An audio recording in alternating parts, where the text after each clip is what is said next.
Muito boa tarde para você que está escutando esse podcast ou para você que está assistindo esse podcast. Essa aqui é a edição de número 5 da Rádio do JJ, que sou eu. Estamos tentando voltar com o podcast que a gente começou lá no começo da temporada. E aí você pode estar se perguntando, nossa Jefferson, mas você parou no começo da temporada e o hiato foi a temporada inteira? Sim, exatamente. Uma das minhas maiores qualidades é ser inconstante. Então, por isso que a gente está testando justamente nesse novo formato para ficar um pouco mais fácil. A gente tinha começado o podcast, mas estava bem difícil de gravar de madrugada.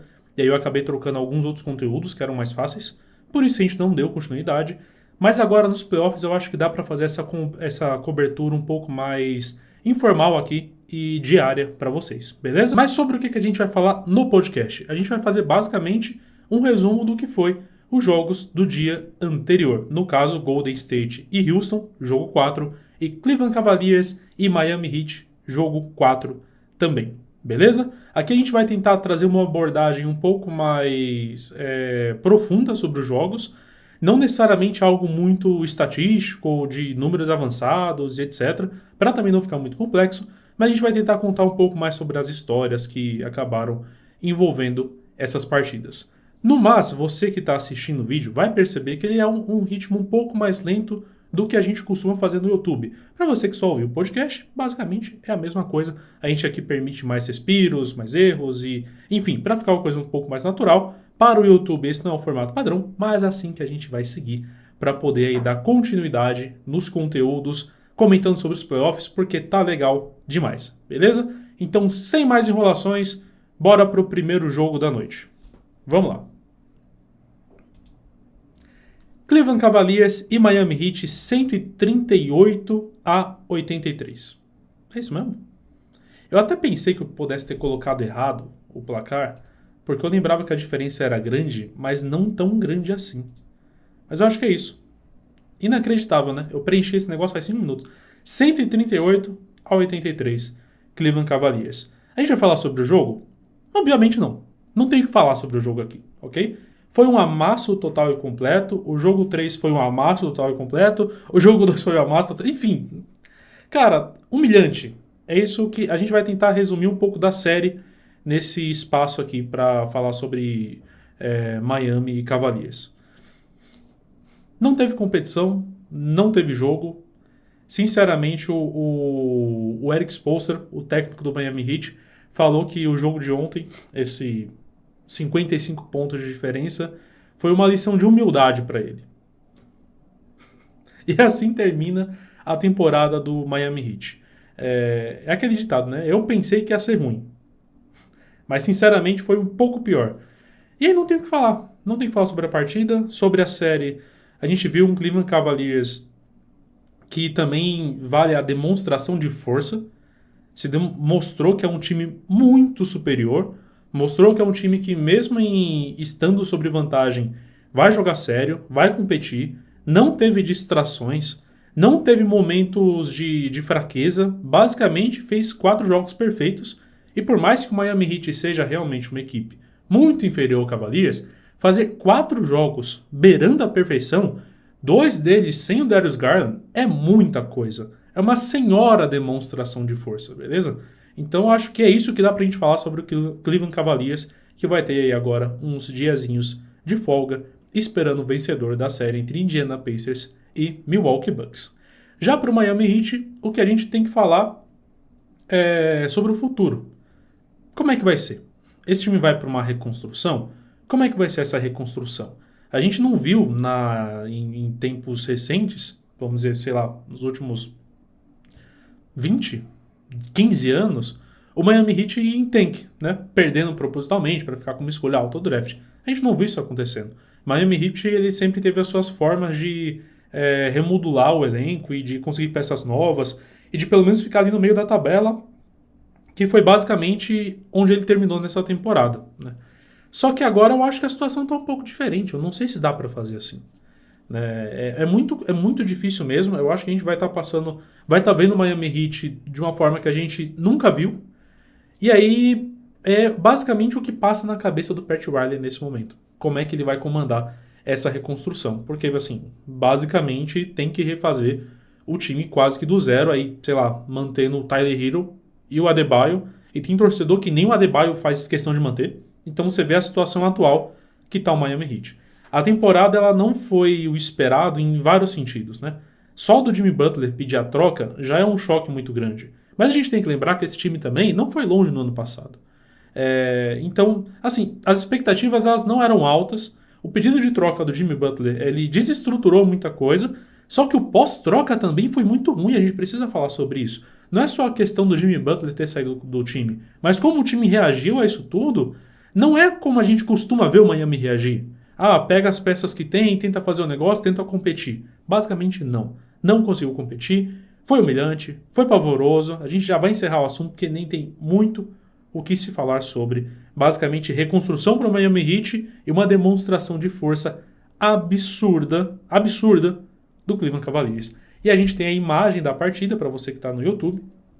Para você que está no Spotify, a descrição é basicamente o placar da maior liderança do jogo, que para o Cleveland Cavaliers foi de 60 pontos, certo? 60 pontos de liderança.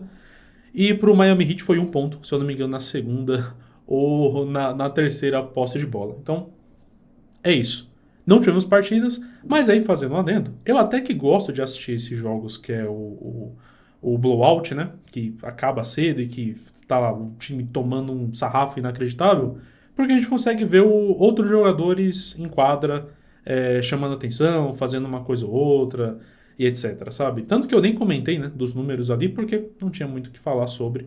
Mas no final das contas tem uma parte legal também de assistir esses jogos que você consegue ver um pouco de outros caras jogando, né? Pelo menos no caso para o Cleveland Cavaliers que vai seguir nos playoffs. Para o Miami Heat ninguém quer ver o grandioso, sei lá, não sei quem, um cara aleatório que o Spoelstra pegou e botou para jogar jogando, porque não faz o menor sentido. Beleza? Dito isto, matamos o assunto, não tem mais o que falar sobre. É nóis. Tchau, Miami Heat. Segue o Cleveland Cavaliers, esperando o vencedor de Indiana e Milwaukee.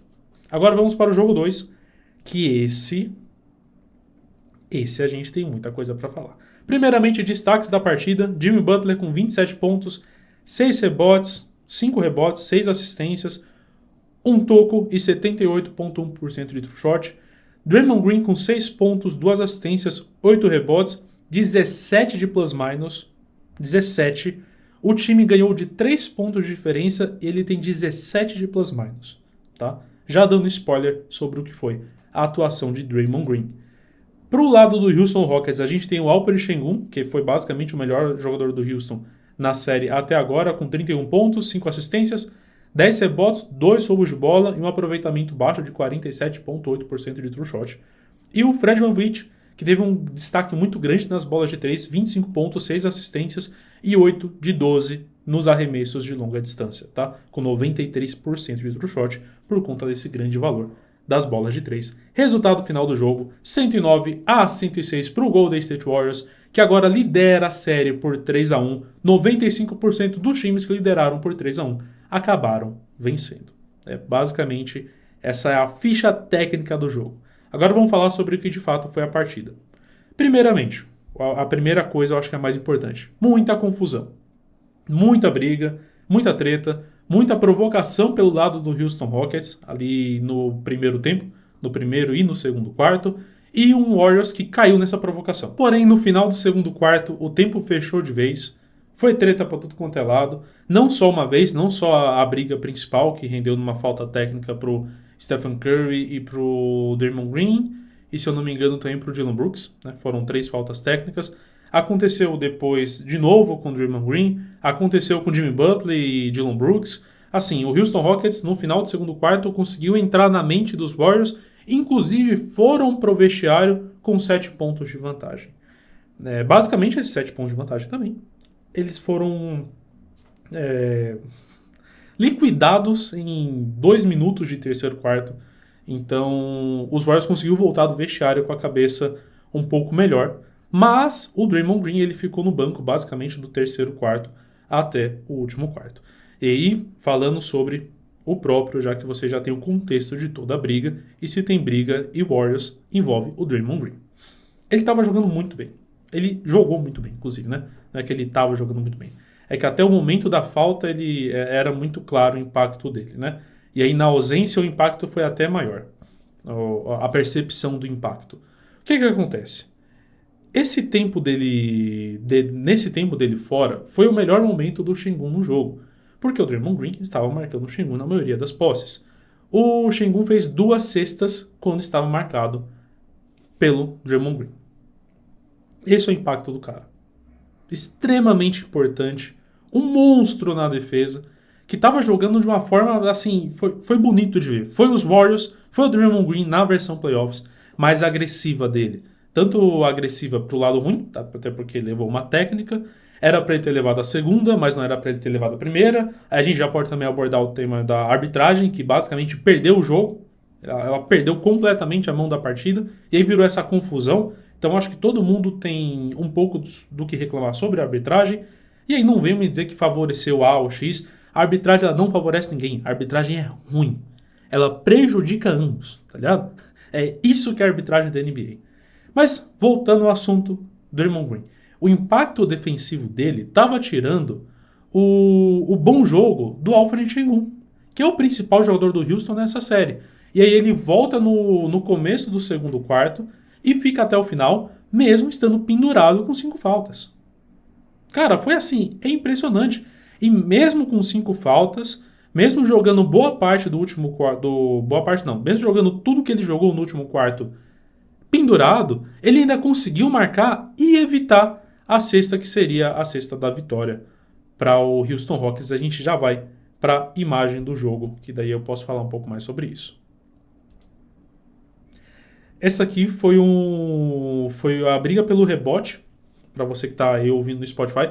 Foi a briga pelo rebote do arremesso não foi um arremesso, não lembro se foi um gancho ou arremesso do Sengun que ele tentou fazer para cima do Draymond Green. Ele errou. Olha onde o Jimmy Butler voa para pegar esse rebote. E aí a gente entra no ponto. Jimmy Butler, que partida impressionante para um cara que estava claramente jogando com dores. Cara, assim, total, 100% Jimmy Butler versão playoffs. Eu já falei a mesma coisa do Draymond Green. E aí você percebe o quão resiliente e o quão raçudo foi o Golden State Warriors. A gente nem tá falando de Stephen Curry. O Stephen Curry não jogou bem. Assim, não tem jogado mal. Não sei se o Stephen Curry... Assim, 2 de 8 na bola de 3. Tá? Esse foi o Stephen Curry dessa vez. E ele sempre tem um impacto em outras coisas. Não foi só esses 6 pontos de 3 que ele fez. Ele terminou a partida com 17. Mas assim, definitivamente, a gente falando sobre esse jogo, ele é a 4ª figura que aparece. Porque a gente tem primeiro o Draymond Green, depois o Jimmy Butler, depois o Pozinski, que conseguiu manter o time vivo no melhor momento do Houston Rockets, e aí aparece o Stephen Curry. E mesmo assim os Warriors conseguiram ganhar. Cara, é impressionante o que esse time fez ontem. Me empolgou geral, tá? Empolguei geral. Já tô vendo os Warriors lá na NBA Finals. Loucura total e completa. Porque assim, se o Houston Rockets... A série tá 3-1. Foi muito apertado. Eu tô falando isso em vários dessas séries 3-1. Porque elas estão muito justas. Então é bem fácil a gente imaginar alguma delas chegando em 7 jogos. Mas aí eu te pergunto. Se o Houston Rockets não conseguiu vencer ontem, quando o Draymond Green perdeu muito tempo por conta de faltas no banco, com o Stephen Curry acertando 2 de 8 tentativas na bola de 3, com o Gary Payton também jogando mal, eles vão vencer quando? O que precisa acontecer para o Houston Rockets conseguir vencer os próximos 3 jogos? Se essa partida eles não conseguiram vencer, sinceramente, teve uma hora aqui no meio do terceiro quarto, do meio pro final, que eu escrevi exatamente isso. Tipo, o Peyton tá mal, o Stephen Curry ainda não apareceu pro jogo, o Green tá no banco, tipo, pô, é a oportunidade perfeita pra Houston vencer. E ainda assim, eles não conseguiram. Eles perderam. Muito porque eles acabaram a partida com 61% de aproveitamento no lance livre. Foram 19 de 31 no lance livre. Não dá. É simplesmente inacreditável. Não tem condição. Cara, são 3 pontos a diferença do jogo. A diferença real, na verdade, é 1 ponto só, né? Porque depois o Jimmy Butler fizeram a falta, ele foi colar, cobrar o lance livre, etc. A diferença real é 1 ponto só. Olha quantos pontos eles deixaram na linha do lance livre. 61% é muito baixo. E aí o Jalen Green também, que, enfim, basicamente a série acabou para ele. Ele teve um bom jogo. E a gente fala sobre o Jalen Green porque ele tecnicamente é um cara muito importante para esse elenco. Ele é um cara muito importante para o funcionamento do Houston Rockets. Tanto quanto quando ele joga bem, quando ele jogou bem, o time venceu. Mas ele só jogou bem uma partida. E aí vai ficar até difícil pensar no futuro do Jalen Green para esse time do Houston Rockets. Ele estava fora de quadra no final do jogo, assim. Simplesmente não dá. Simplesmente não dá. Foi um jogo que as falhas do Houston Rockets ficaram muito aparentes e que as qualidades e que as segundas qualidades, vamos dizer assim, dos Warriors ficaram muito visíveis. Que é essa raça do Draymond Green, do Jimmy Butler e um Pozinski também aparecendo em momentos bem importantes. Ele que terminou a partida com 26 pontos, 6 de 11 nas bolas de 3. Basicamente o resumo da partida foi esse. Só reforçando, não irei ficar comentando sobre erros de arbitragem, porque na minha opinião eles erraram para ambos os lados. A primeira falta técnica que o Draymond Green levou não deveria levar. Aí ele leva uma flagrante depois, porque o juiz ficou meio receoso, vamos dizer assim, porque é a palavra, ele ficou receoso, ele ficou com medo, ele ficou achando que seria ruim expulsar o Draymond Green com a segunda técnica, que aí nessa deveria ser técnica, aí ele tomou a flagrante, e para compensar essa flagrante pro Houston Rockets, eles deram uma falta para o Houston, né, no caso marcada pelo Jimmy Butler, que simplesmente não foi. Então assim, foi uma apagaiada inacreditável. No final das contas estava todo mundo torcendo para acabar o segundo quarto, para todo mundo esfriar a cabeça e a arbitragem conseguir tomar o controle do jogo. Então, assim, cara, não tem o que ficar falando, tá? Basicamente, errou para ambos os lados, tentou consertar, complicou ainda mais. 3-1 não tá nada resolvido. Eu acho que a gente ainda tem briga, eu acho que a gente ainda tem série, eu acho que a gente ainda tem jogo. Eu acredito que o Houston possa ganhar mais uma partida, e aí eu vejo os Warriors terminando a série em 6. Sinceramente, esse é o meu palpite final. Mas a derrota moral para Houston nesse jogo talvez vá pesar muito. Pesar muito até para os próximos meses. Eu acho que esse é o tipo de derrota que ela fica na cabeça do time e do front office e pode acabar levando justamente o front office a tomar algumas outras medidas durante a off-season. Beleza? Então é isso. Esses foram os 2 jogos. As partidas seguintes dessas 2 séries, vão ser realizadas na quarta-feira, no dia 30 de abril, às 8h30 da noite, Houston e Golden State. Exatamente isso. As partidas seguintes é sacanagem, né? Porque o Cleveland Cavaliers vai o Miami Heat. Não vai ter jogo 5 entre Cavaliers e Miami Heat aí. Gostaria de fazer essa correção, esse adendo. Mas o jogo 5 entre Houston e Golden State Warriors, dia 30 de abril, às 8h30 da noite, com transmissão de quem? Quem vai transmitir esse jogo? Vejamos bem. Com transmissão da ESPN. Beleza? É isso, eu espero que você tenha gostado desse podcast, eu espero que você curta esse novo formato, coloca aí nos comentários, se eu não me engano, no Spotify também tem comentários, mas se você está vendo pelo YouTube, comenta aí embaixo também o que você achou, e eu te vejo aqui amanhã, mais ou menos perto do horário de almoço, para te contar como foram as 4 partidas desta terça-feira, dia 29. Beleza? Valeu, tchau, tchau.